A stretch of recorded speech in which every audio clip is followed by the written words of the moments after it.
पूर्ण जी। सर, सभी को नमस्कार।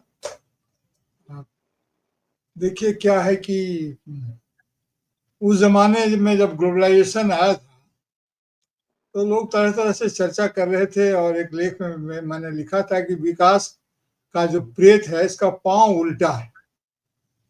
लोक मान्यता है कि प्रेत के पांव उल्टे होते हैं। ये जाता है पूरब तो पांव का निशान बताता है कि गया है पश्चिम, तो उसको खोजना बड़ा मुश्किल होता है। जो खुद सभी संकटों के स्वामी हैं वे क्या संकट दूर करेंगे?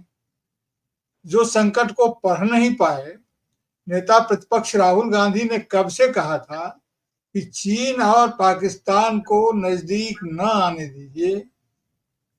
इसका मतलब यह भी था कि हम चीन पर भरोसा नहीं कर सकते हैं। पाकिस्तान को नजदीक नहीं आने दीजिए का मतलब यह नहीं था कि हम चीन के नजदीक हो जाएं।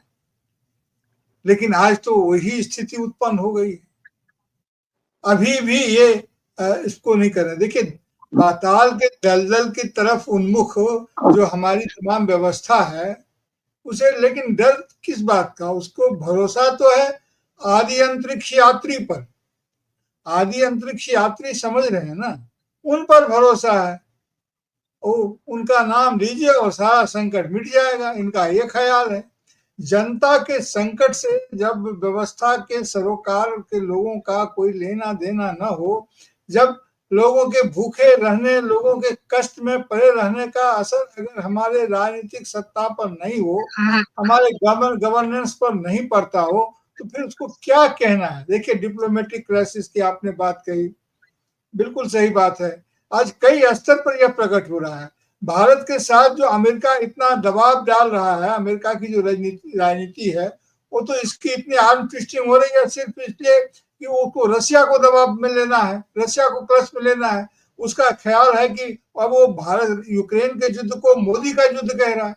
उसका कहना यह है कि अगर भारत को दबाव में लिया जाएगा तो इससे रूस प्रभावित होगा। और हमने इसका क्या दबाव निकाला कि हम अगर अंबानी को दबाव में लेंगे तो इससे जो है सो अमेरिका प्रशासन पर प्रभावित होगा और इसमें अडानी का बचाव होगा। तो ये भाया मीडिया आर्म ट्विस्टिंग से डिप्लोमेसी तो नहीं चलती है। डिप्लोमेसी अगर होती तो हमने सीपेक की होने वाली समस्याओं को, उसकी संभावनाओं को पहले ही पढ़ा होता। हमने जब यहाँ पर ब्रह्मपुत्र पर पानी का डैम बन रहा था, हमने डिप्लोमेटिकली उसको तभी डील किया होता। लेकिन हमने तो तब किया नहीं, हम तो हमेशा एक उन्मुखी रहे। हमारे इसके मामला था, ठीक है कि हम नॉन अलाइन मूवमेंट से अगर अलग हट गए और हमने बहुध्रुवीयता की बात की, हमने मल्टी अलाइनमेंट की बात की, तो लेकिन मल्टी अलाइनमेंट का मतलब ढुलमुल नहीं होता है। तो मल्टी अलाइनमेंट डिप्लोमेटिक प्रोसेस को हमने ढुलमुल प्रोसेस में बना दिया।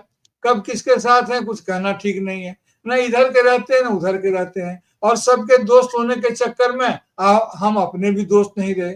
असल में नासमझी और जो वैश्विक राजनीति है, जब दूसरे देशों के हितों की समझ हमको नहीं है, जब अपने ही देश के हितों की समझ नहीं है, जिससे हमारा पॉलिटिकल क्राइसिस पैदा होता है। आज भी हम विपक्ष के नेता को, विपक्ष की पार्टियों को, विपक्ष की भावनाओं को वह मर्यादा देने के लिए तैयार नहीं है। अभी जिस तरह के आरोप लगा रहे हैं वोट अधिकार यात्रा पर कि उन्होंने गाली दी, क्या सचमुच में किसी बड़े नेता ने गाली दी है? आपने तो अपने श्रीमुख से क्या क्या नहीं कहा था। मैं उन विषयों पर नहीं जाऊंगा, लेकिन सिर्फ यह संकेत करने के लिए, यह इशारा देने के लिए मैंने इसकी चर्चा की है कि जो पॉलिटिकल क्राइसिस है वो हम ही देख ही रहे हैं।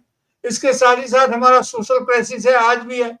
आज भी सोशल क्राइसिस, जब कभी भी मौका मिलता है हम जाति भेदभाव आदि आदि कर लेते हैं। क्या कारण है कि इस समय में आकर के, आपने ठीक ही कहा कि लोग बोलते हैं कि देश संकट में है इसलिए मोदी जी को मजबूत करो। अभी आरएसएस प्रमुख ने क्या कहा, जाति और वर्ण पर वो ज्ञान दे रहे हैं कि कोई गया उनसे मिलने के लिए तो किस प्रकार से उन्होंने ऐसा किया। आज 21वीं सदी में आप व्यवहार क्यों नहीं करते हैं? आप ये कहते हैं कि नहीं नहीं सरकार को हम निर्देशित नहीं करते हैं, और नहीं तो क्या इतना समय लगता है अध्यक्ष चुनने में? लगता है कि आप बहुत महापुरे हैं, आप तुरंत कर लेते हैं, और आपने बिल्कुल छोड़ दिया है।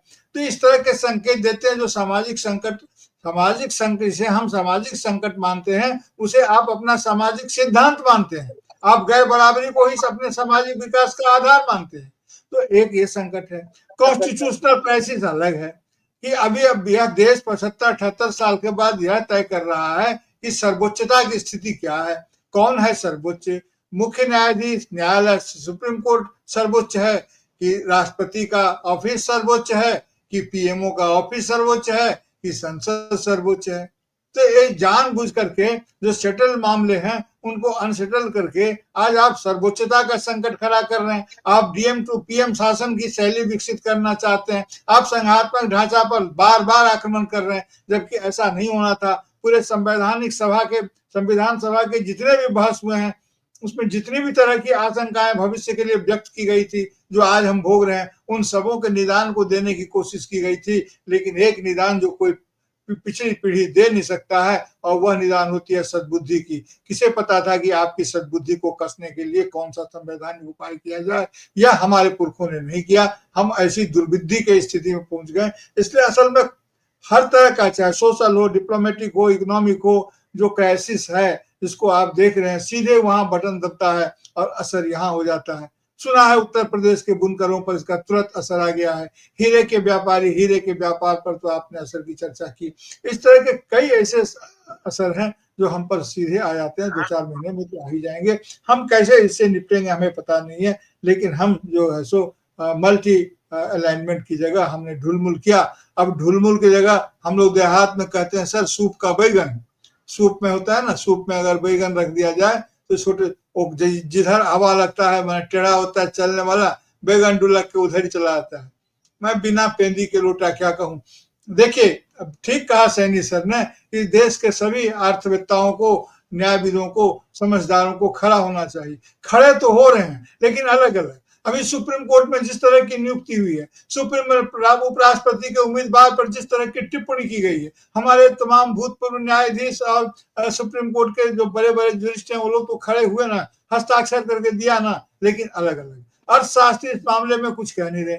सबों का एक मेल जोल जो होना चाहिए, एक हाथ उठता है तो दूसरा पैर नहीं उठता है, पैर उठता है हमारा तो हाथ नहीं उठता है। इस जो देश है इस समय में, अगर मेडे का कॉल जो हवाई जहाज वाले देते हैं, मेडे का कॉल, वो अर्थ संकट में अगर वह नहीं भी दिया जाए तो एसओएस तो चिल्लाना ही होगा। सेव आवर सोल की स्थिति तो आ ही गई है कि पूरे देश के जो भी सकारात्मक बुद्धि हैं उनको एसओएस की पुकार करनी चाहिए कि हमारी आत्मा की रक्षा करें।